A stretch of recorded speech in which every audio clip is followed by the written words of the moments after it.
Hello everyone. So आज आपण units and measurement या क्लास 11च्या फर्स्ट चॅप्टरची वन शॉट रेकॉर्डिंग बघणार आहोत. तर सगळ्यांनी तुम्ही जर नीट लक्ष दिलं तर तुम्हाला ही रेकॉर्डिंग इझिली समजून जाईल आणि तुम्हाला तुमच्या मिड टर्म एक्झाम्स किंवा तुमच्या युनिट टेस्ट आता ज्या आहेत तर त्यासाठी तुम्हाला 100% हेल्प होईल.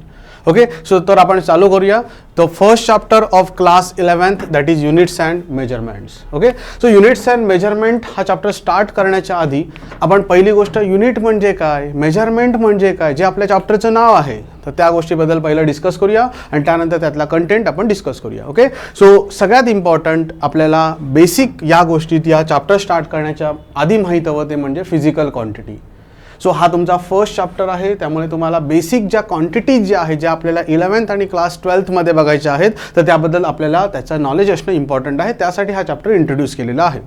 ओके, बेसिकली हा for MHT non CET chapter आहे, बट ह्याचा जो कंटेंट आहे जो तुम्हाला बाकीच्या काही एक्झाम्सला किंवा काही इम्पॉर्टंट पार्टमध्ये काही चॅप्टर्सच्या तुम्हाला यूज होऊ शकतो. ओके, सो आपण स्टार्ट करूया. The first thing we are going to discuss is physical quantity. आता फिजिकल क्वांटिटी म्हणजे काय, तर फिजिकल क्वांटिटी म्हणजे अशा क्वांटिटीज ज्या आपण मेजर करू शकतो. अशी कोणती पण क्वांटिटी घ्या जी आपण मेजर करू शकतो, अशा क्वांटिटीजला काय म्हणतात, फिजिकल क्वांटिटी. सो तुम्ही म्हणाल फिजिकल क्वांटिटी कोणत्या सर, तर फिजिकल क्वांटिटी म्हणजे मे बी लेंथ असेल, तुमची मास असेल, वेलॉसिटी असेल, ॲक्सेलरेशन असेल, मोमेंटम असेल, काही म्हणू शकतो आपण, डेन्सिटी असेल, जे आपण मेजर करू शकतो त्याला आपण काय म्हणतो, फिजिकल क्वांटिटी. म्हणजे आपण म्हणू शकतो की फिजिकल क्वांटिटी म्हणजे अशी क्वांटिटी जी आपण काय करू शकतो, मेजर करू शकतो. ओके, सो सगळ्यात important the quantity which we can measure is known as physical quantity.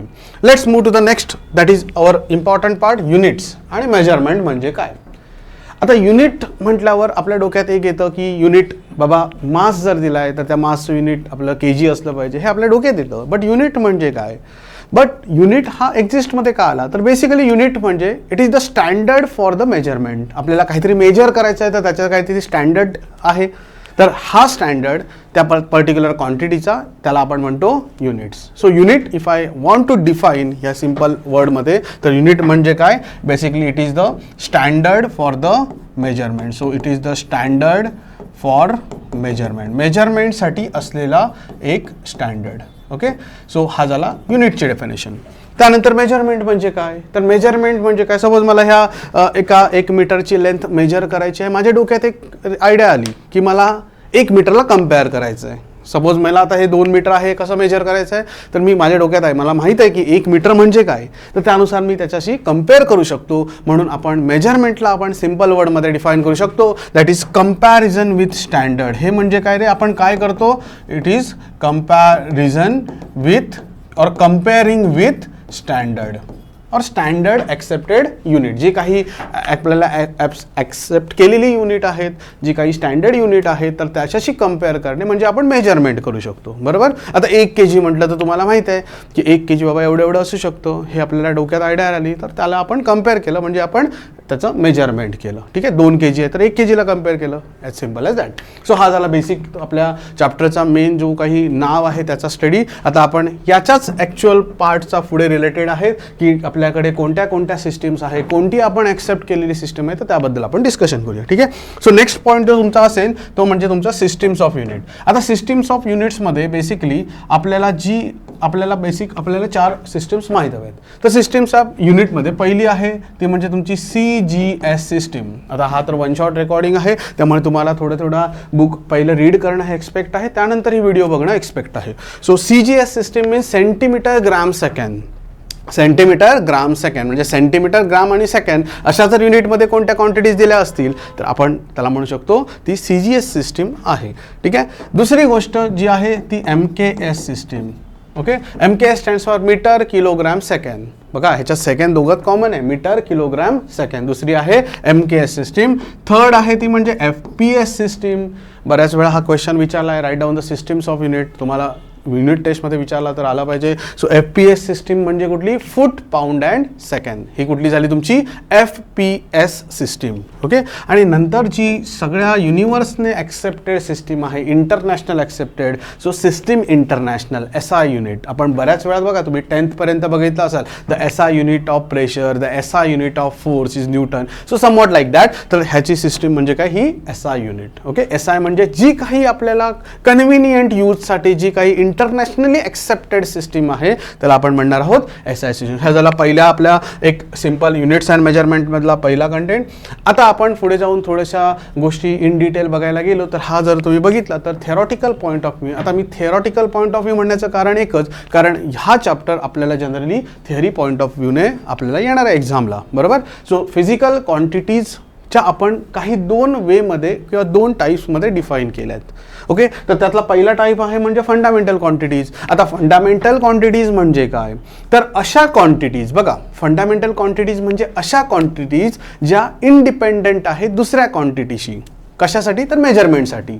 Okay, so असं मी डिफाईन करू शकतो the quantities which R independent on any other quantities for their measurement is known as fundamental quantities. So ह्याच्यात की point मी जास्त लिहिण्याचा try करेल आहे. इथे काय आहे तुमचा independent on any other quantities. अशा क्वांटिटीजला आपण काय म्हणणार आहोत, फंडामेंटल क्वांटिटीज. फंडामेंटल क्वांटिटीज म्हणजे अशा क्वांटिटीज आहेत ज्या आपण फिजिकल क्वांटिटीज म्हणू शकतो, त्याचंच आपण सबटाईप बघतोय. तर अशा क्वांटिटीज ज्या दुसऱ्या क्वांटिटीवर कशा आहेत, इंडिपेंडंट आहेत, दुसऱ्या क्वांटिटीशी त्याचा काही संबंध नाही. सो अशा क्वांटिटीजला आपण म्हणणार आहोत that is fundamental quantities. Okay, so the quantities which R independent on any other quantities for their measurement is known as fundamental quantities. मग आता डिराइव्ड म्हणणं एकदम सिंपल झालं. डिराइव्ड म्हणजे काय, तर अशा क्वांटिटीज ज्या दुसऱ्यावर डिपेंडंट आहे किंवा फंडामेंटलवर डिपेंडंट आहेत. Okay, so derived quantity are those quantities which are, or those physical quantities which are dependent on any other quantities for their measurement is known as derived quantities. So आपण ह्याला आपण म्हणू शकतो की dependent आहेत कशाशी, any other quantity. Any other quantity म्हणजे तुम्ही फंडामेंटल क्वांटिटीशी म्हणू शकता. ओके, आता ह्याच्याशी पुढे जाऊन रिलेशनमध्येच एक येईल, तुम्हाला कुठेतरी डेफिनेशन विचारतील, दॅट इज फंडामेंटल युनिट्स. आता फंडामेंटल युनिट्स म्हणजे असे युनिट जे फंडामेंटल क्वांटिटी मेजर करण्यासाठी लागतात. हे कोणते आहेत, काय आहेत, हे आपण पुढच्या स्लाइडमध्ये बघणार आहोत. बट फंडामेंटल क्वांटिटीज म्हणजे जे इंडिपेंडंट आहेत अदर क्वांटिटीजशी फॉर देअर मेजरमेंट, आणि फंडामेंटल डिराइव्ड क्वांटिटीज म्हणजे जे डिपेंडंट आहेत. ओके, सो इंडिपेंडंट असे युनिट्स म्हणजे किंवा आपण म्हणू शकतो जे युनिट्स फंडामेंटल क्वांटिटीज मेजर करण्यासाठी वापरतात त्याला आपण काय म्हणणार आहोत, फंडामेंटल युनिट्स. ओके, आणि जे आपण डिराइव्ड क्वांटिटी मेजर करण्यासाठी वापरतो त्याला आपण म्हणणार आहोत derived units. Okay, as simple as that. आता नेक्स्ट स्लाइडकडे आपण जाऊन बघूया पुढच्या याच्यात काय. तर आता फंडामेंटल क्वांटिटीज किती आहेत, त्याच्याशी काय त्याची युनिट्स आहेत ते आपण ह्या ह्याच्यात डिस्कस करूया. डोक्यात ठेवा, आपल्या पूर्ण फिजिक्समध्ये आपल्याला फंडामेंटल क्वांटिटीज हे टोटल 7 आहेत. किती आहेत, 7 आहेत. म्हणजे अशा 7 क्वांटिटीज, त्यातल्या 1-2 मी सांगेन कशा एक्सप्लेन करून तुम्हाला, बट स्टील तुमच्या डोक्यात एक ठेवा आपल्याकडे किती फंडामेंटल क्वांटिटी आहेत, 7 आहेत. डिराइव्ड क्वांटिटी बरेच आहेत, आपण सगळ्याच्या सगळ्या लिहू शकत नाही, बट मी कोणत्या तरी 5 डिराइव्ड क्वांटिटी लिहून दाखवतो आणि त्याचे आपण युनिट्स बघूया. मी परत सांगतो, फंडामेंटल युनिट्स म्हणजे काय, the units which are use to measure the fundamental quantities. Okay, so fundamental क्वांटिटीमध्ये पहिली क्वांटिटी आपण घेतली तर ती लेंथ. ठीक आहे, लेंथ इंडिपेंडेंट आहे ना बाकी क्वांटिटीची. काय त्याच्याशी टाईमचा संबंध येतोय का, त्याच्याशी टेम्परेचरचा येतोय का, काहीच येत नाही आहे. So length is independent on any other quantity. So त्याचा आपण पहिला लिहिला आणि ते कशात आहे, मीटरमध्ये आहे. Okay, so don't confuse, length कशात मोजली आपण, मीटरमध्ये मोजली. ठीक आहे, आता दुसरी गोष्ट आपण बघूया की मास पण काहीशी डिपेंडंट नाही आहे, वेट डिपेंडंट आहे रे, कारण वेटला जीशी येतो, W=mg, बट मास डिपेंडंट नाही आहे. आणि मासचं युनिट सगळ्यांना माहीत आहे, दॅट इज kg, राईट. त्यानंतर लेंथ, मास, टाईम तर इंडिपेंडंट आहे. टाईम लेंथवर डिपेंडंट आहे का, टाईम मासवर डिपेंडंट आहे का, नाही आहे. टाईम त्याचा इंडिपेंडंट आहे, कुठल्या क्वांटिटीशी डिपेंडंट नाही आहे, म्हणून आपण त्याला टाईम म्हटला. टाईम जो आहे त्याचा युनिट असेल सेकंड्स, बरोबर. त्यानंतर पुढे जाऊन बघितलं आपण टेम्परेचर किंवा थर्मोडायनॅमिक टेम्परेचर आपण जनरली टेम्परेचरचं SI युनिटमध्ये आपण किंवा टेम्परेचरचं युनिट आपण बघितलं तर ते जे असेल ते केल्विन असेल. Is it clear. सो हे झाले 4 फंडामेंटल क्वांटिटीज. ओके, पुढची जाऊन फंडामेंटल क्वांटिटी आपण बघणार आहोत तो म्हणजे तुमचा इलेक्ट्रिक करंट.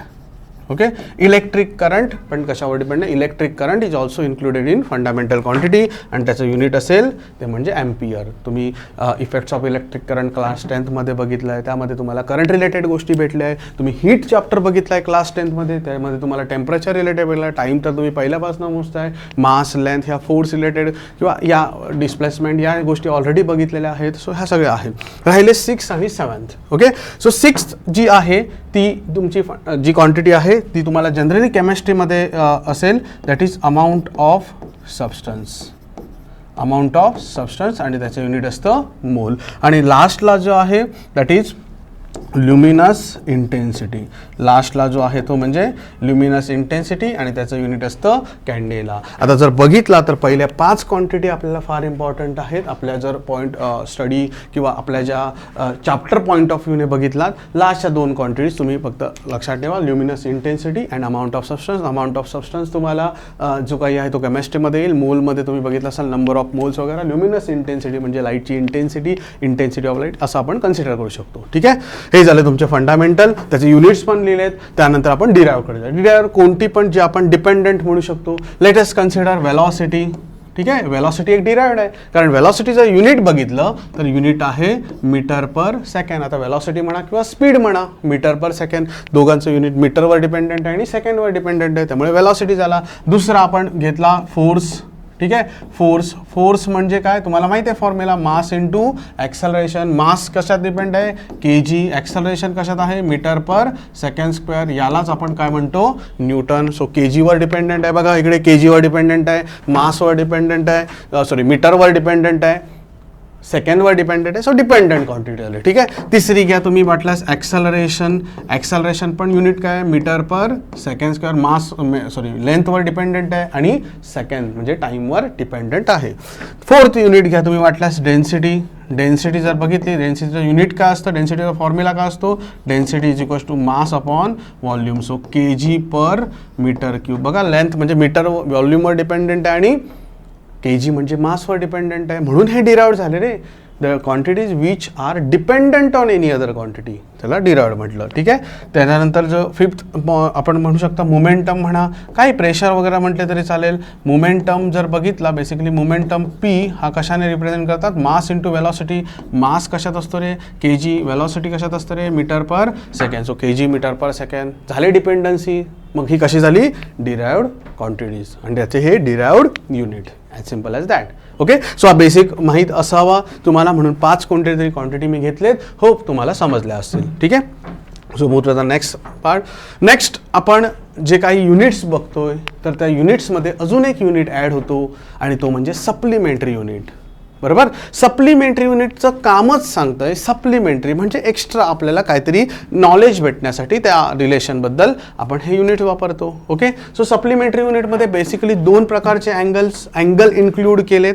याला ना आपण म्हणू शकतो डायमेन्शनलेस, पुढे जाऊन समजेल. सो अँगल 2 आहेत, एक म्हणजे प्लेन अँगल आणि दुसरा म्हणजे सॉलिड अँगल. आता तुम्हाला एक गोष्ट माहीत असेल, प्लेन अँगल हा तुम्ही ऑलरेडी बघितला आहे. सपोज तुम्ही एक पिझ्झा घेतला, पिझ्झाचा सपोज एक स्लाइस काढला तर जो अँगल राहिला त्याला आपण प्लेन अँगल म्हणतो. ठीक आहे. किंवा तुम्ही एखादा सर्कल घेतला, if you consider a circle, आणि ह्या सर्कलमधला एक छोटासा आर्क काढलात तर हा आर्क म्हणजे काय झाला, तुमचा प्लेन अँगल झाला. आर्क म्हणजे ह्यातला जो अँगल झाला हा प्लेन अँगल. आता मी छोटासा काढलाय म्हणून ह्याला डी थीटा लिहिला आणि हा आर्क आहे, हा जो डार्क केलाय तो आर्क आहे. आर्कला सपोज आपण ds लिहिला, s म्हणजे तो आर्क लिहिला आणि डी थीटा मी टोटल का नाही घेतला, कारण छोटासा घेतला ना त्यातला, म्हणून मी डी थीटा लिहिला आणि हा ds लिहिला.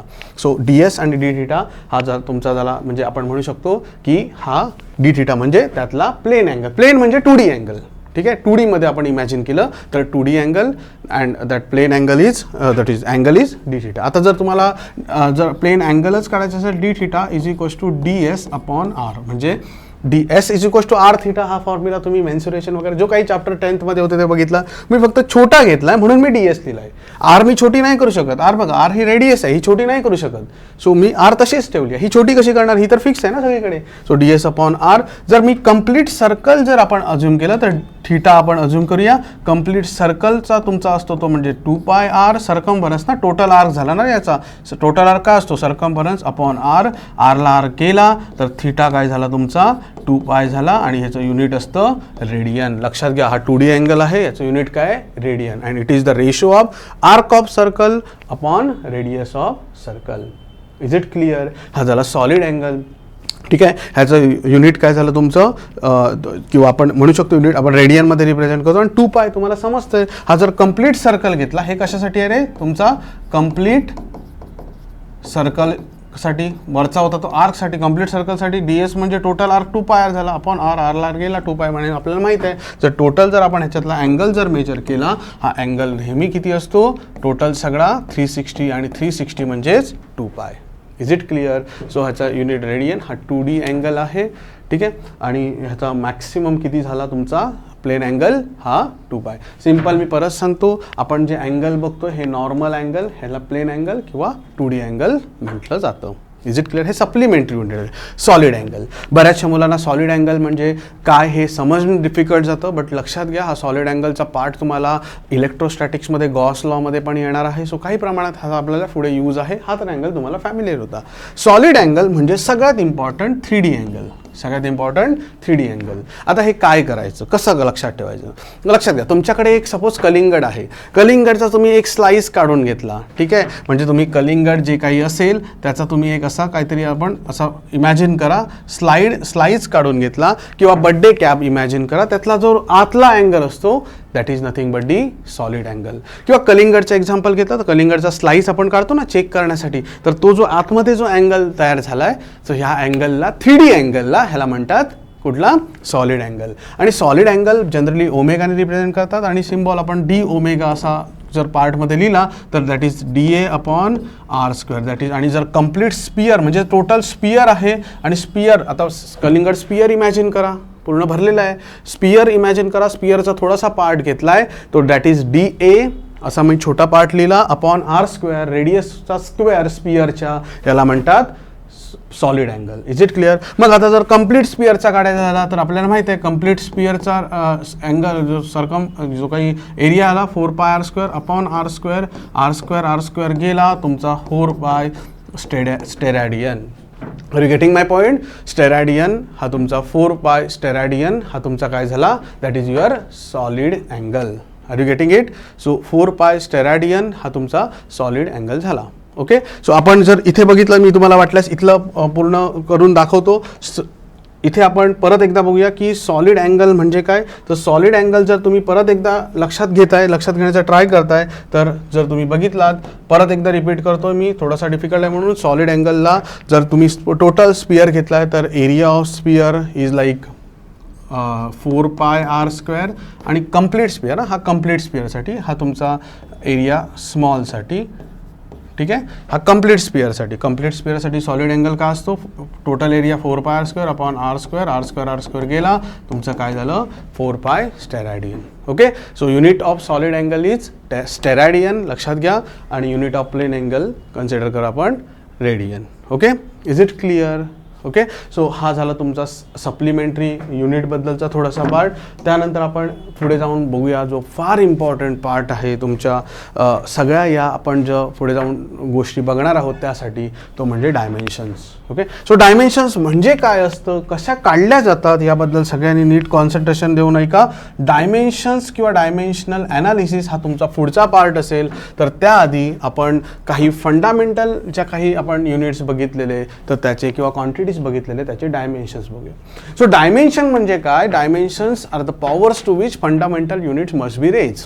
ठीक आहे, हे थोडं टेक्निकल झालं, बट जर तुम्ही पूर्ण बघितलं किंवा पूर्ण ह्याच्या पुढचं जर तुम्ही प्रॉपरली लक्ष दिलं तर तुम्हाला सगळं समजून जाईल. ठीक आहे, सो लेंथ, जर लेंथ आपण बघितली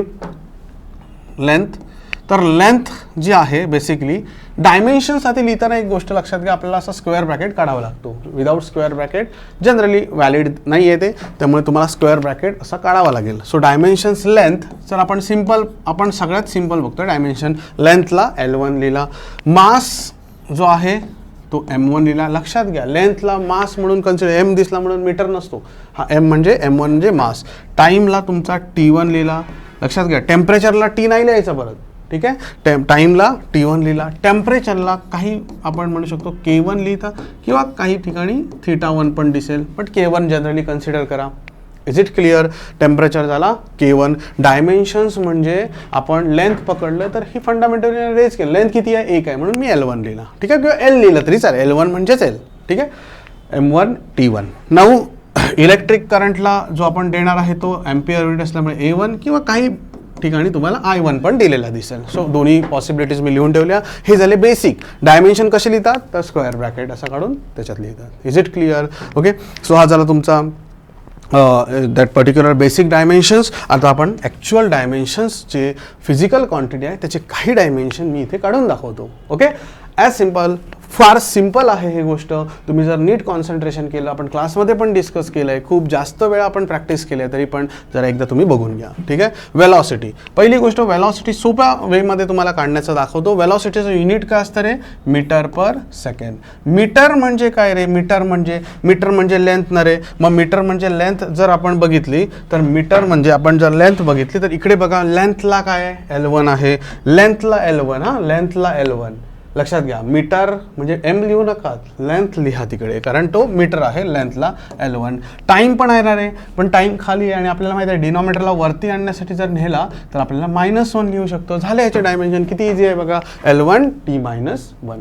is it clear? L1 T-1 हा झाला तुमचा वेलॉसिटीचा डायमेन्शन. दुसरी गोष्ट, ह्याचं जर आपण ॲक्सलरेशनमध्ये केलं तुम्हाला समजून जाईल. ॲक्सलरेशनचं युनिट मात्र सगळ्यांना माहीत आहे, मीटर पर सेकंड स्क्वेअर. मग आता जर ॲक्सलरेशन केलं तर मीटर म्हणजे काय तुमचा L1, सेकंड म्हणजे काय T-2. आता -2 का लिहिलं? बऱ्याच मुलांना दिसेल पहिल्या साईडमध्ये. तर -2 का रे? कारण टाईम आहे तो टाईम Tने दाखवतो आणि तो डिनॉमिनेटरला आहे, तो वरती गेल्यावर काय होईल? -2 होईल. As simple as that. Force. आता नीट लक्ष दिलात तर फोर्सचं समजेल.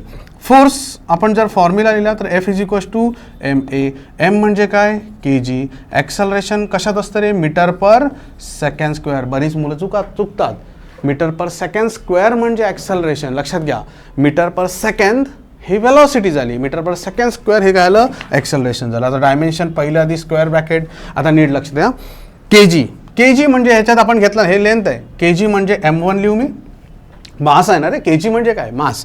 M1 लेंथ, L1 सेकंड खाली येणार रे, वरती गेल्यावर काय येईल तो? Yes, T-2. आणि खूप इम्पॉर्टंट हा तुमच्यासाठी फोर्सचा जो डायमेन्शन असेल M1 L1 T-2, कारण बऱ्याचशा पुढे जाऊन तुमच्या इन फ्युचरच्या क्वांटिटीज येणार ते मे बी फोर्समध्ये येऊ शकतात. काही डायमेन्शन मी लिहिले नाही तिकडे, जसं की पोटेन्शियल डिफरन्स, रेजिस्टन्स, ह्या गोष्टी तुम्ही ट्राय करा.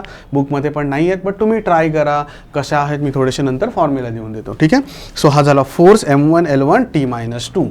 वर्ककडे जाऊया आपण. Force into displacement is nothing but the work. फोर्सचं तर डायमेन्शन आता लिहिलं आहे, म्हणजे मी परत लिहित बसत नाही. L1 T-2 आणि डिस्प्लेसमेंट इज L1. सो जर कंबाईन केलं, आपल्याला माहिती आहे प्रोडक्टमध्ये काय होतं? ॲडिशन होतं. सो L1 पॉवरचे ॲड होतात. M1 L2 T-2. हा कशाचा झाला? वर्क. आणि लक्षात घ्या, हा वर्क आणि एनर्जी सेमच आहे. सो जर तुम्हाला कायनेटिक एनर्जी, पोटेन्शियल एनर्जी असं जर विचारलं तर तुम्ही काय लिहाल? M1 L2 T-2. कन्फ्यूज नाही व्हायचं. सगळ्यात इम्पॉर्टंट आतापर्यंत झालेल्या फोर्स, कारण फोर्सला अजून जास्त रिलेट केलं तर बाकीच्या गोष्टी भेटून जातात, ठीक आहे. त्यानंतर डेन्सिटीचा बघा रे. डेन्सिटीचा फॉर्म्युला काय?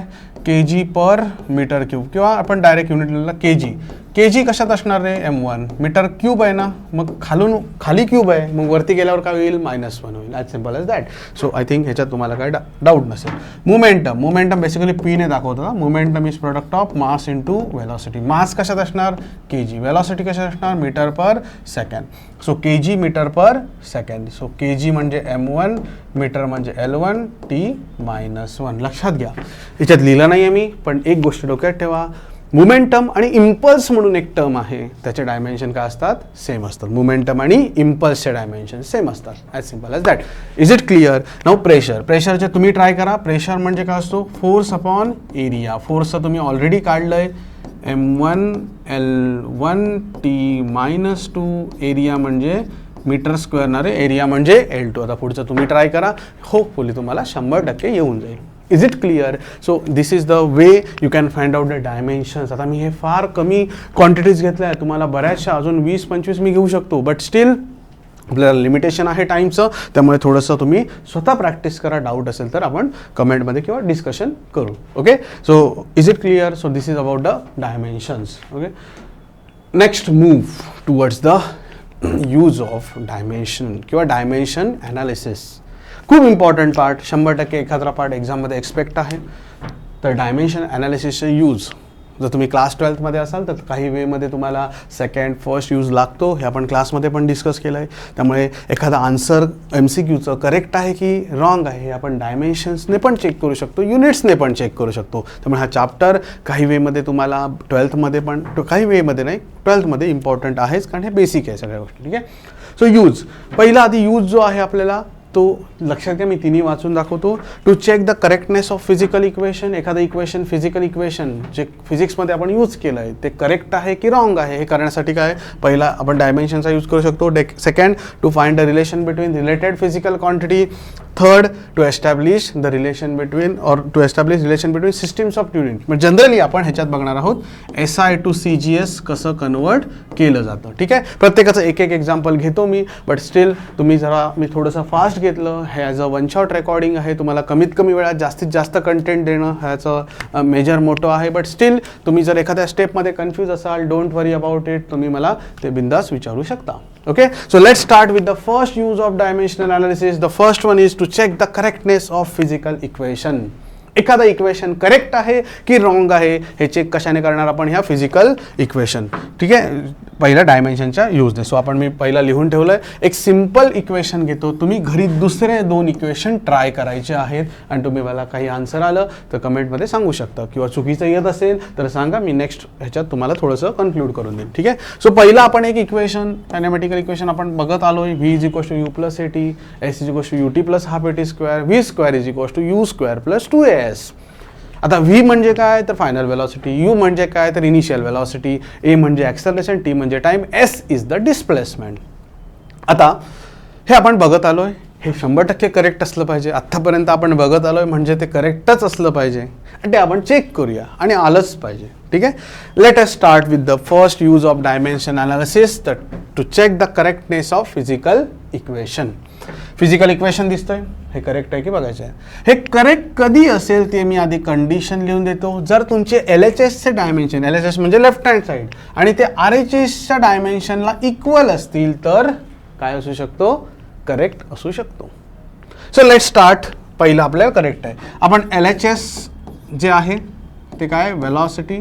वेलॉसिटीचं डायमेन्शन आता काढलं आहे, वाटल्यास युनिट परत सांगतो, मीटर पर सेकंड, L1T-1. हे आपल्याला RHSला इक्वल आलं पाहिजे. ठीक आहे. L1T-1, L1T-1 इकडे पण आलं पाहिजे. ठीक आहे. एखादा कॉन्स्टंट जर मध्ये आला ना तर त्याला डायमेन्शन्स नसतात. एखादा कॉन्स्टंट जर मध्ये आला तर त्याला डायमेन्शन असतात का, नसतात. तर त्यामुळे कॉन्स्टंटची व्हॅल्यू काढून टाकायची आपण त्यातनं. ठीक आहे. यूचा आपण RHSकडे जाऊया. RHSमध्ये पहिला जो आहे U.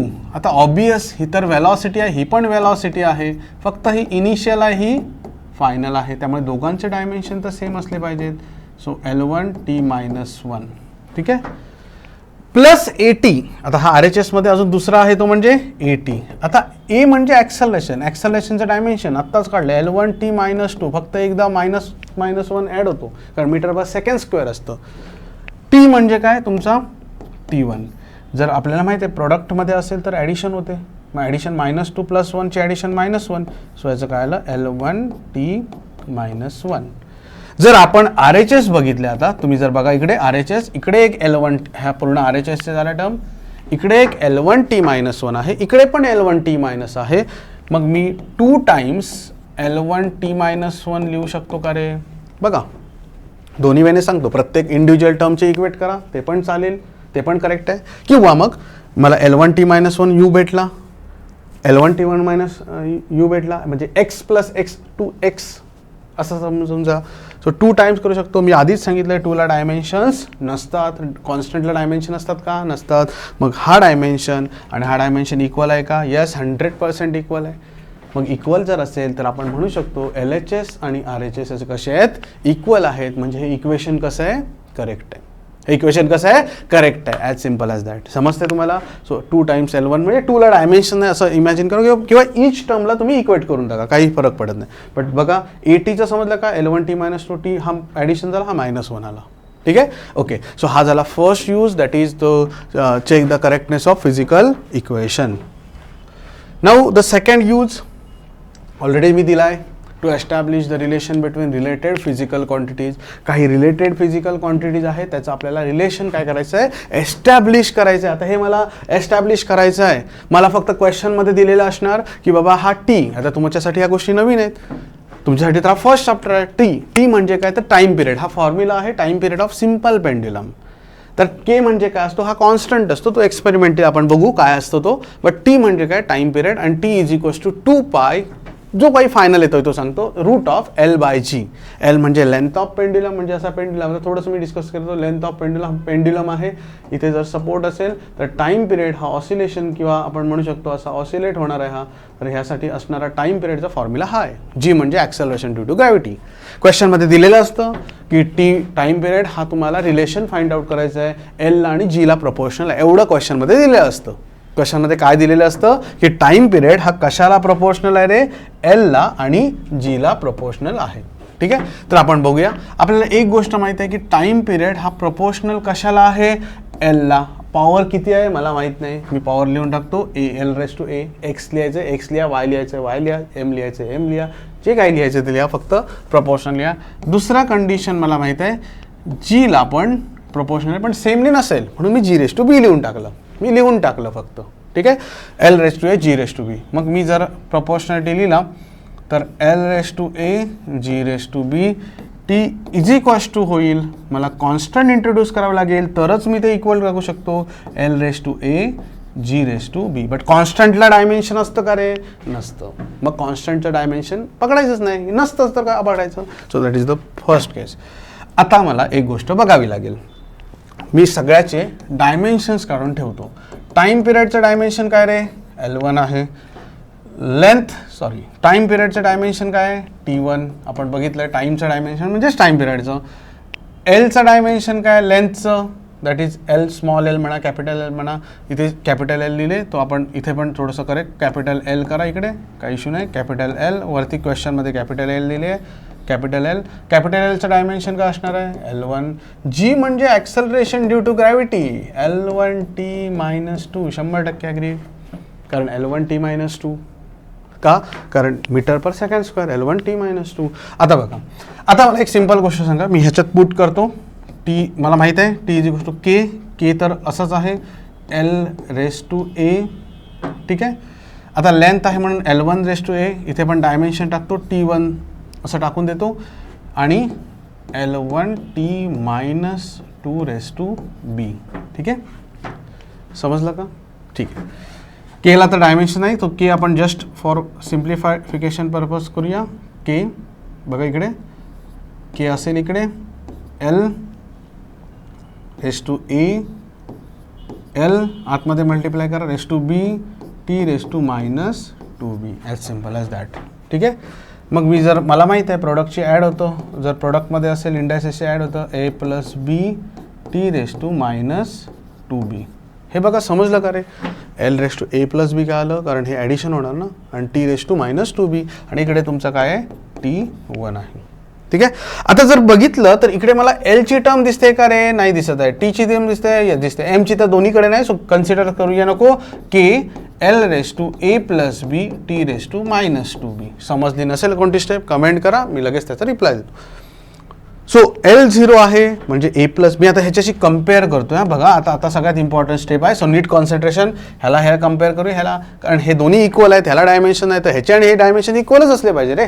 सो मी इथे जर केलं तर मला कंपॅरिझनमध्ये भेटतंय A+B इज इक्वल्स टू 0 आणि B इज इक्वल्स टू किंवा 1 इज इक्वल्स टू, आपण म्हणू शकतो असं, टीची पॉवर किती आहे, इकडे 1 आहे, किंवा या साईडला ठेवा, is equals to 0 -2B is equals to 1. मग ह्यावरनं मला B किती भेटतो, -1/2. This is equation number 1. Equation number 2, 2 वरनं हे भेटलं, हे इक्वेशन यामध्ये पुट करा, तर एची व्हॅल्यू मला किती भेटते, किंवा मी पुट करून दाखवतो, A -1/2. मायनस का आलं, तर हे इकडे गेलं ना, A+B equation 1, put in equation 1, A -1/2 is equals to 0, so A is equals to 1/2. खूप इम्पॉर्टंट यूज आहे. A is equals to 1/2. आता A इज इक्वल्स टू 1/2 आला तर मला इकडे येऊन परत टाकतोय. बघा मी पहिल्या ह्याच्यात कन्क्लुजनमध्ये T is equals to K L⁻², G⁻⁻². आता हे कुठून आलं? अरे एची व्हॅल्यू किती टाकली आहे? 1/2 टाकली आहे, हा कॅपिटल आहे. बीची व्हॅल्यू किती आहे? -1/2 आहे. आणि तुम्हाला माहिती आहे का, मायनस साईन म्हणजे खाली प्लस ना, डिनॉमिनेटरला प्लस म्हणजे वरती मायनस. आणि तुम्हाला एक गोष्ट माहिती आहे का, सो 25⁻² असं जर लिहिलं तर हा रूट असतो, रूट ऑफ 25 असतो, माहिती आहे ना, स्क्वेअर रूट असतो. 10th मध्ये शिकला असाल. 1/2 असेल तर रूट असतो, 1/3 असेल तर क्यूब रूट असतो. ठीक आहे. सो इथे मला 1/2 दिसतंय, म्हणजे मी रूटमध्ये पण लिहू शकतो रे. मग पहिला आधी मी सिम्प्लिफाईड स्टेप करतो, के दॅट इज एल. आता मी इथे पण कॅपिटलच एल लिहितो, मागासपासून स्मॉल एल लिहितो, L/G⁻², दोघांची सेम आहे आणि तो रूट आहे, म्हणून मी के 1/2 म्हणजे रूट L/G असं लिहिलं तर चालेल का? बघा सेम आपल्याला भेटतं. आपण प्रूफ केलं.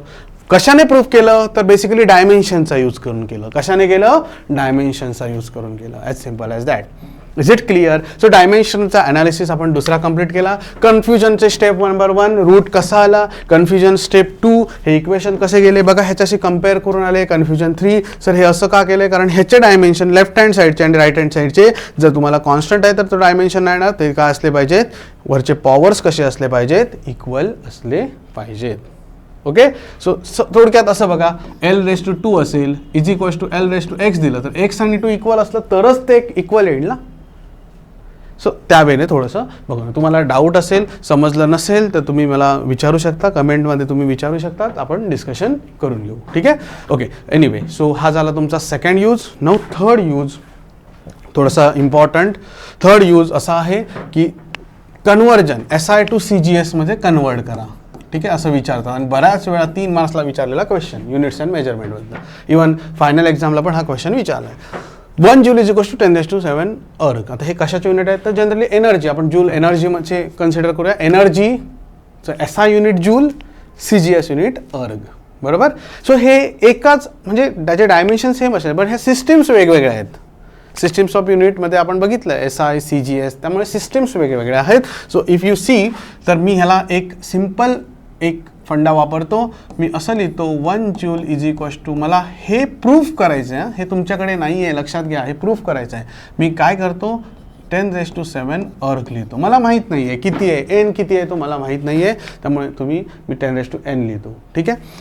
मग मला माहित आहे की जूलचं डायमेन्शन जे आहे किंवा एनर्जीचं डायमेन्शन आहे ते m1L1T-2, m1L2T-2. L1 तर फोर्स असतं, m1L2T-2. ठीक आहे. तर आता एक सिंपल काम करूया. ही एक सिस्टीम आहे, ही दुसरी सिस्टीम आहे, CGS आहे. मी 2 सिस्टीम घेतो. मग मी पहिल्या सिस्टीमला मी 1 नाव देतो, L1T1, पॉवर लिहितो m1L2T-2. दुसऱ्या सिस्टीमला, ठीक आहे, दुसऱ्या सिस्टीमला आता इकडे थोडंसं करेक्शन करूया आपण. इथे आपण जर n केलं तर आपल्याला 10च्या पॉवर्समध्ये भेटतील n अर्ग. ठीक आहे. 10ची पॉवर्स आपण n करूया. n टाइम्स काय होईल तुमचं, दुसरी सिस्टीम आहे म्हणून T2 लिहून घेतो. सेमच डायमेन्शन राहतील ना रे, T-2. Is it clear? मला काय काढायचं आहे, मला nची व्हॅल्यू काढायची. मला nची व्हॅल्यू ही आहे ती काही म्हणून प्रूव्ह दाखवायची. बघा आता मी काय करतो, एक सिस्टीम अशी लिहितो m1L1. आता 1 इंटू हे म्हणजे तेच राहील T1 अपॉन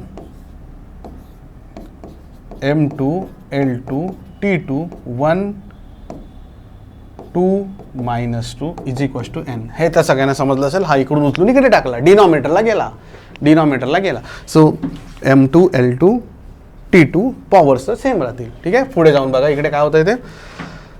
मी थोडंसं अजून त्याला रिअरेंज करण्याचा ट्राय करतो. m1/m2 ह्याला एकच डायमेन्शनमध्ये कन्वर्ट करतो. L1/L2 याला करतो. T1/T2 याला करतो. ठीक आहे. ह्याची पॉवर आहे 1, ह्याची पॉवर आहे 2, ह्याची पॉवर आहे -2 is equals to n.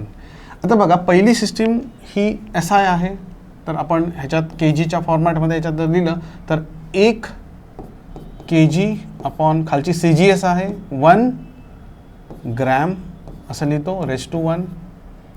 1 metre upon 1 centimetre (2). आणि सेकंड्स लक्षात घेतला तुम्ही तर सेकंड्स हे दोन्ही सिस्टीममध्ये सेम असतं, त्यामुळे सेकंड्स दोन्हीकडे सेम. सो हे कॅन्सल झालं. 1 kg म्हणजे किती ग्रॅम? अरे 1000 ग्रॅम. Upon 1 gram.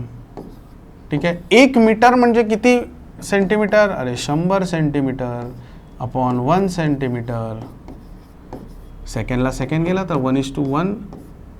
जरी आपण त्याची पॉवर लिहिली ना, लक्षात घ्या मी असं लिहू शकतो ना, रेस टू पॉवर एनिथिंग 1चा पॉवर -2 म्हणजे 1च झाला ना, तो 1/1 झाला ना, म्हणजे तो 1च झाला. सो 1 लिहून टाका तो डायरेक्ट. सो तुमचा बघा 1:1/2 म्हणजे 1/1/2. थोडक्यात असं ह्याचा आन्सर 1च झाला ना असं पण. सो लिहिण्यात काय पॉईंट नाही आहे. सो तो 1च येईल. आता 1000 म्हणजे 10⁻³ ग्रॅम ग्रॅम कॅन्सल करा. इथे 1 आहे, इथे 2 आहे. हां 10 म्हणजे 10चा 100 म्हणजे 10चा square raise to square into 1 is equals to n. 10चा क्यूब इंटू 10चा 4th इंटू 1 हे तर 1च आहे is equals to n. Is it clear? So 4 आणि 3 7 10⁻7 इज इक्वल्स टू n. आलं का रे? n ची व्हॅल्यू किती आली? 10⁻7 आली. म्हणजे आपण प्रूफ करू शकलो. कसं प्रूफ केलं हे तुमच्या समोर आहे. कसं प्रूफ केलं हे तुमच्या समोर आहे. सो एकदम simple 1 joule is equals to 10⁻7 erg. म्हणजे आपण SI टू CGS कन्व्हर्जन जो फॅक्टर आहे हा झाला तुमचा कन्व्हर्जन फॅक्टर. हा तो आपण प्रूफ करू शकलो with the use of what? Dimensional analysis. Is it clear? So हा झाला तुमचा सिंपल पार्ट. तर तुम्ही घरी जर प्रॅक्टिस करणार असाल तर 1 newton is equals to 10⁵ dyne हे तुम्ही प्रॅक्टिस करा. हे SI CGS फक्त फोर्सचे युनिट आहे. फोर्सचे डायमेन्शन येतील सगळे 2च्या ऐवजी 1 येतील. तुमचा आन्सर डोक्यात पण आला असेल, मे बी करेक्ट आहे. ठीक आहे. हे 7 आहे, तिकडे 5 यायचं आहे. ठीक आहे. This is your homework question. You can start solving. हे स्टॉप करून स्टार्ट केलं तरी पण चालेल.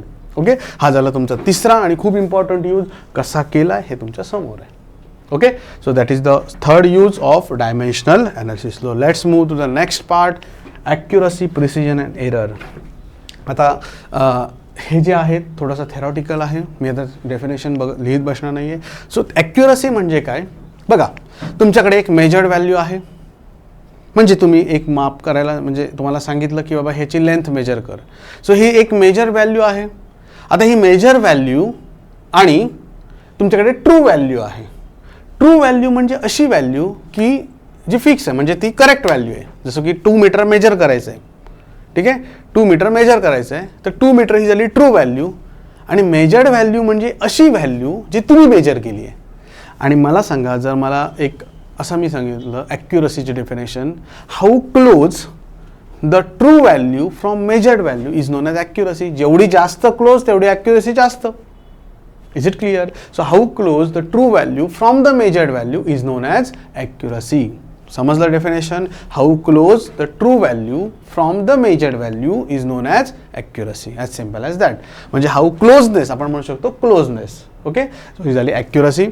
दुसरं म्हणजे प्रिसिजन. प्रिसिजन हा एक वर्ड आहे, तो तुम्ही बऱ्याच वेळा प्रिसाईज म्हणून ऐकला असेल. प्रिसिजन म्हणजे काय? एखादं डिव्हाइस आहे, सपोज एखादं काहीतरी मेजर लेंथ करणारं किंवा आपण एक सिम्पल काहीतरी ड्रिलिंग करणारं डिव्हाइस आहे, ते कन्सिस्टंटली जर सेम ड्रिल करत असेल, सेम टॉलरन्स थोडक्यात आपण त्याचा कमी आहे असं म्हटलं तर ते झालं प्रिसाईज डिव्हाइस. म्हणजे काय? How consistently a device records a significant values किंवा हाऊ नियरली आयडेंटिकल व्हॅल्यूज असं आपण म्हणू शकतो.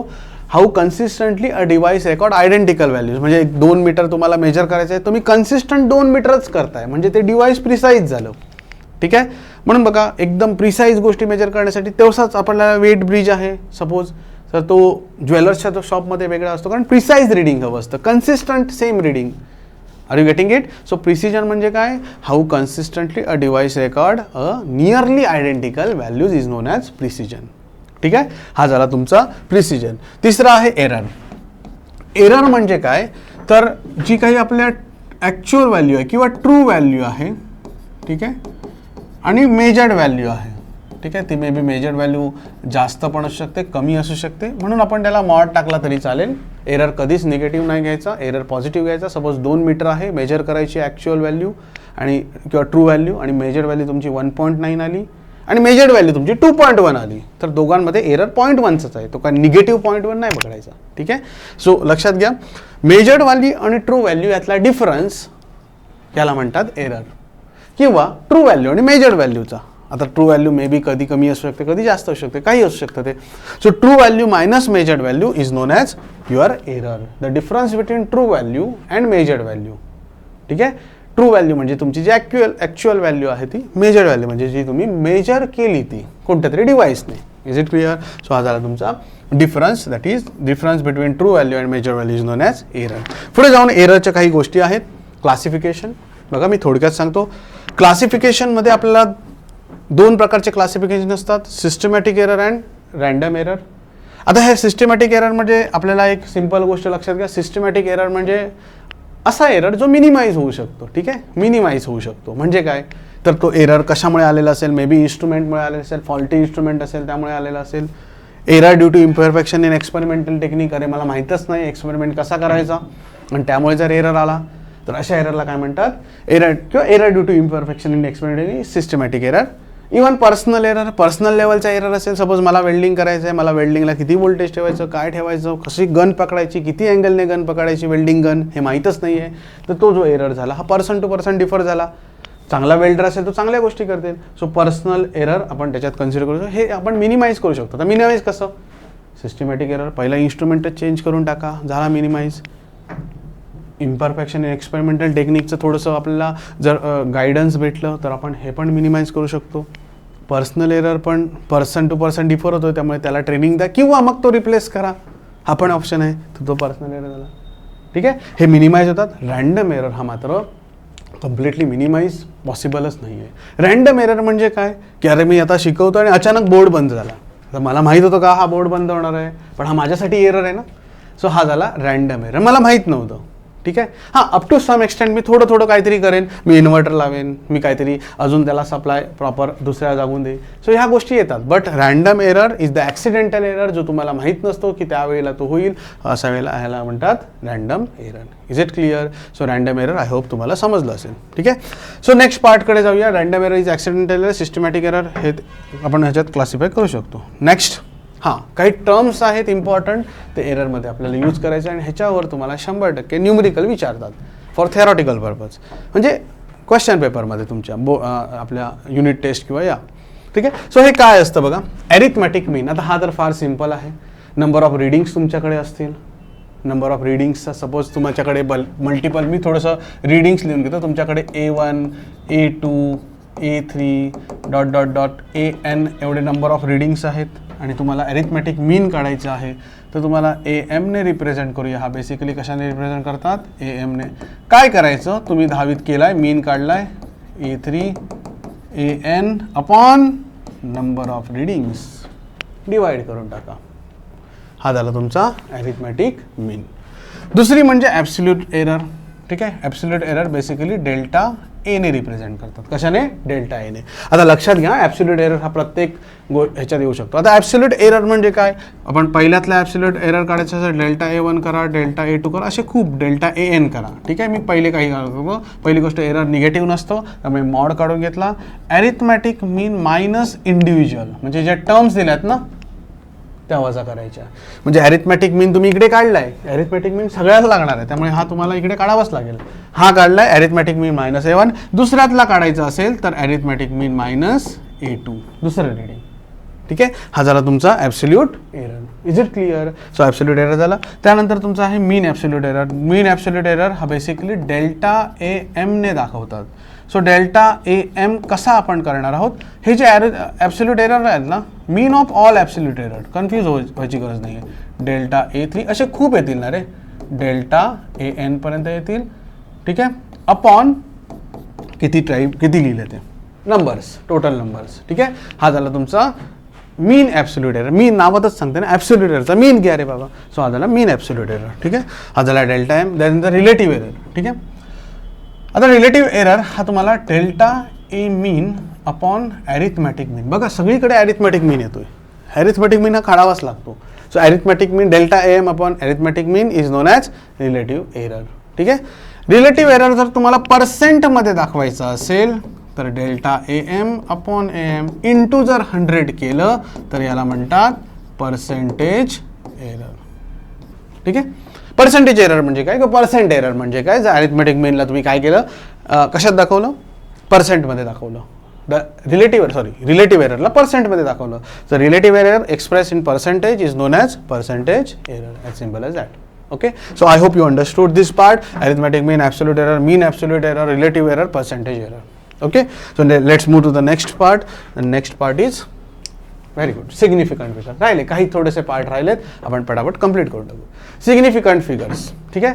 आता हे सिग्निफिकंट फिगर्स म्हणजे थोडक्यात असे number of digits in the particular number की जे त्याची व्हॅल्यू, त्याची डिग्री ऑफ ॲक्युरेसी सांगतात.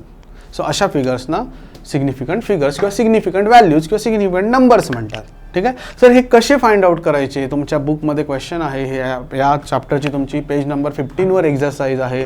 ही व्हिडिओ बघून झाल्यानंतर जर तुम्ही ती सॉल्व केली नसेल तर तुम्ही ट्राय करा ती. मला कोणत्या त्यात डाऊट असेल तर आपण डिस्कस करू. ठीक आहे. सो सिग्निफिकंट फिगर्सचे काही रूल्स आहेत, ते रूल्स मी सांगतो आणि बुकपेक्षा इझी वेने सांगतो, तुम्हाला 100% लक्षात येतील. सो पहिली सिग्निफिकंट फिगर्सचा रूल आहे तो म्हणजे all non-zero digits are significant. बघा, all non-zero digits are significant. म्हणजे थोडक्यात 2 4 5 0 असं असेल तर ह्याच्यात नॉन झिरो किती आहे? 1 2 3. ह्याच्यात सिग्निफिकंट डिजिट्स किती झाले? 3 झाले, कारण नॉन झिरो पाहिजे ना. पहिला रूल काय सांगतो? Non zero digits are significant. म्हणजे आता सपोज मी दुसरा एक एक्झाम्पल घेतलं, 2 1 0 0. ह्याच्यात किती झाले? 2. तिसरं एक्झाम्पल घेतलं 3 5 4. किती झाले? 3.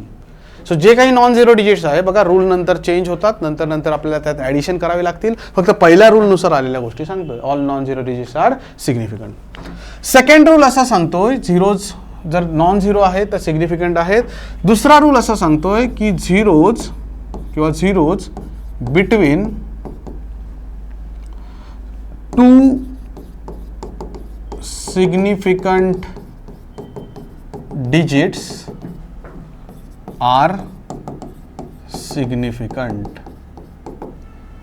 दोन zeros between two significant digits are significant. ठीक आहे. मी तुम्हाला एक्झाम्पल सांगतो. 2 4 0 1. आता बघा, ही सिग्निफिकंट नॉन झिरो, ही सिग्निफिकंट नॉन झिरो, ही सिग्निफिकंट नॉन झिरो. अरे पण हा झिरो याच्यामध्ये आहे ना, मग हा पण सिग्निफिकंट झाला. ह्याच्यात किती झाले? 4 झाले. Zeros between two significant digits are significant, म्हणजे टोटल किती झाले? 4 झाले. तिसरी गोष्ट 2 4 0 2 4 2 0. आता हा पण सिग्निफिकंट नाही आहे, हा पण नाही आहे, फक्त ह्याच्यात किती झाले? 3. अरे कारण का, ह्याच्या पुढे काय नाही आहे ना. जर ह्याच्या पुढे जर सिग्निफिकंट डिजिट्स असता, म्हणजे नॉन झिरो असता, तर तो आपण सिग्निफिकंट डिजिट म्हणजे कन्सिडर केला असता. Is it clear? So zeros between two significant digit, zeros असे हवेत, भले ते 2 असतील. सपोज 2 4 0 0 1. हे दोन्ही पण सिग्निफिकंट झाले, म्हणजे टोटल ह्याच्यात किती झाले? 5 झाले. कारण 1 2 3 तर आहेतच, पण ते दोन्ही झिरो त्याच्यामध्ये आहेत म्हणून ते पण सिग्निफिकंट झाले. Is it clear? सो हा झाला तुमचा सेकंड रूल. खूप इम्पॉर्टंट रूल आहे, जस्ट नीट लक्ष द्या. थर्ड वन असा आहे, ending zeros after decimal is significant. Ending zero after decimal. बघा 2 4 0 0 यामध्ये हे दोन्ही नाही आहेत, ह्याच्यात किती आहेत? 2च आहेत. बट 2.400, ठीक आहे, किंवा अजून इझी घेऊया 420. हे सिग्निफिकंट नॉन झिरो, हा सिग्निफिकंट नॉन झिरो, हा सिग्निफिकंट नॉन झिरो, बट हा पण सिग्निफिकंट झाला. भले तो एंडला आहे पण तो कसा आहे? आफ्टर डेसिमल आहे, म्हणून हा पण कसा झाला? सिग्निफिकंट. ठीक आहे. एंडिंग झिरो आहे ना, तो एंडिंग झिरो आफ्टर डेसिमल ही सिग्निफिकंट. सो ह्याच्यात किती झाले सिग्निफिकंट? 4 झाले. Is it clear? तर अजून एक एक्झाम्पल घेतो, 45.200. बघा, हे सिग्निफिकंट, हे सिग्निफिकंट, हे पण सिग्निफिकंट.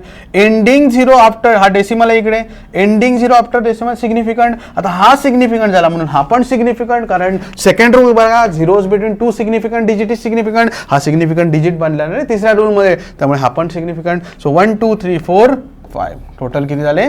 5 सिग्निफिकंट. कोणता पण तुम्ही क्वेश्चन द्या, आपण त्याचं डिस्कशन करूया नंतर. परत पुढे सांगतो 4.2040. हा सिग्निफिकंट, हा significant. Ending zero after significant, हे दोन्ही सिग्निफिकंट आहेत, त्यामुळे हा पण सिग्निफिकंट. ह्याच्यात पण किती झाले? टोटल 5 झाले. सो अशा वेळेने आपण थोडंसं हे करू शकतो. ठीक आहे. नंतरचा जो पार्ट आहे चौथा रूल, पॉवर्स ऑफ 10 इज इनसिग्निफिकंट. म्हणजे सपोज 2 × 10⁵ असेल तर हे पूर्ण इनसिग्निफिकंट झालं. फक्त काय पकडायचं याच्यात, सिग्निफिकंट किती झालं 2, म्हणजे डिजिट्स किती झाले, एकच डिजिट आहे ना हा 2 झाला. दुसरी गोष्ट 40 × 10⁵ असेल, हे सिग्निफिकंट सोडून द्या. 40 मध्ये किती आहे, एकच आहे ना, हा एंडिंग म्हणजे डेसिमल नाही आहे, त्यामुळे हा तर सिग्निफिकंट नाही आहे पहिल्या रूलनुसार. ह्याच्यात पण किती झाला, 1 झाला. सो अशा प्रमाणे आपण बघू शकतो की एंडिंग 0 जर तो डेसिमल नंतर असेल तरच सिग्निफिकंट घ्या. फिफ्थ जो आहे तो आहे any constant has infinite significant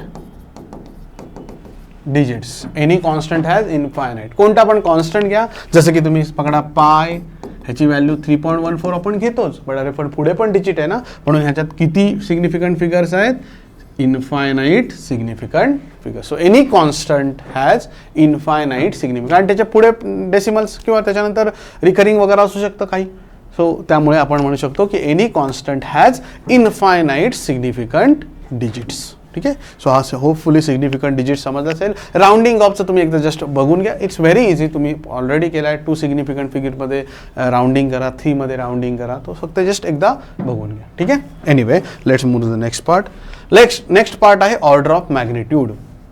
order of magnitude हा डिफाईन करताना सगळ्यात इम्पॉर्टंट एक लक्षात घ्यायला पाहिजे की ऑर्डर ऑफ मॅग्निट्यूड सपोज अशा एका क्वांटिटीची फाइंड आउट करायची आहे, a × 10⁻n.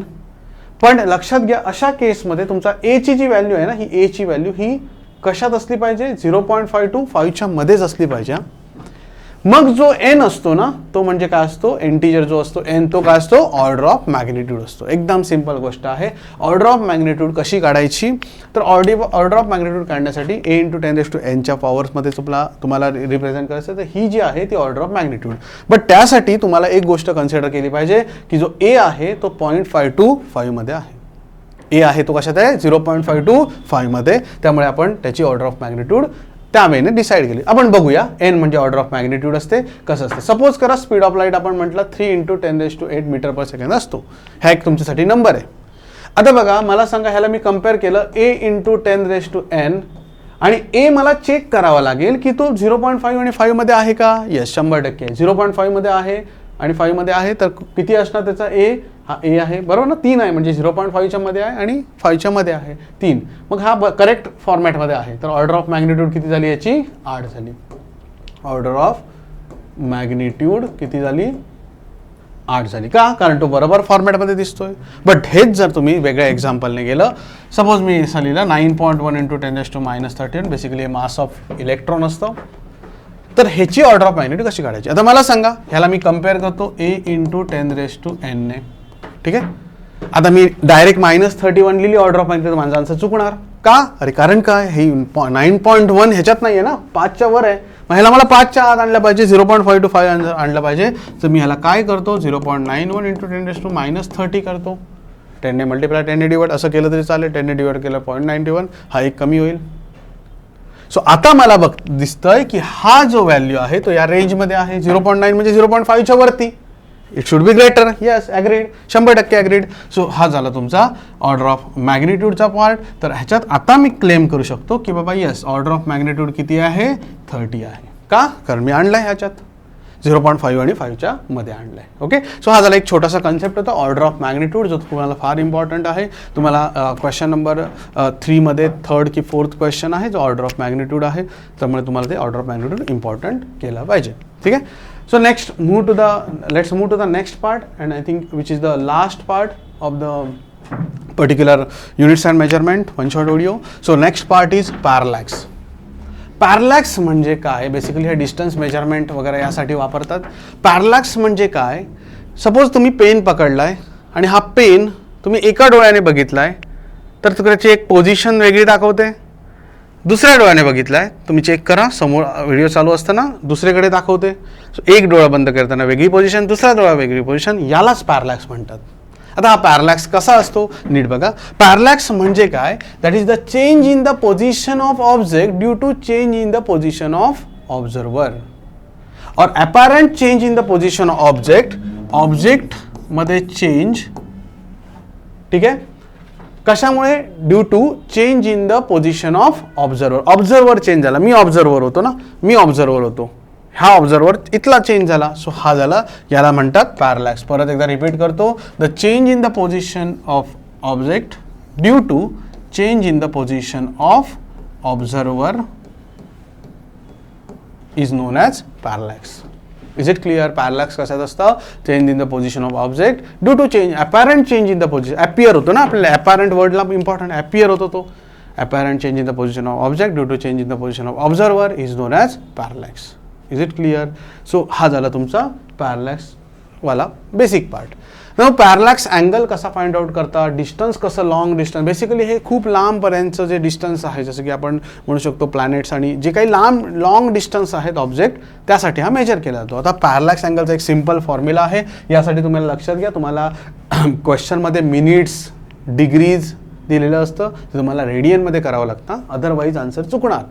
मिनिट्स, सेकंड्स याचं रेडियनमध्ये कन्वर्ट केलं तर तुम्हाला थीटाचा जो आन्सर आहे तो बरोबर येणार, कारण हे रेडियनच्या टर्ममध्ये आहे. तर थीटाचा जो फॉर्म्युला आहे तो B/D. आता हा D कॅपिटल आहे, theta is nothing but D, B/D. आता B म्हणजे काय, तर हे दोन ऑब्झर्वर झाले तुमचे, त्यातलं डिस्टन्स. जनरली क्वेश्चन्स येतात ती डायमीटर ऑफ अर्थ वगैरे या रिलेटेड क्वेश्चन्स येतात. हे अर्थचे दोन पोलला इक्वेटरला पॉईंटला कन्सिडर करतात आणि त्यानुसार तुम्हाला डी डिस्टन्स काढावे. डी म्हणजे काय, distance between observer and object. आणि बी म्हणजे काय, separation between two, that is observing point. Is it clear?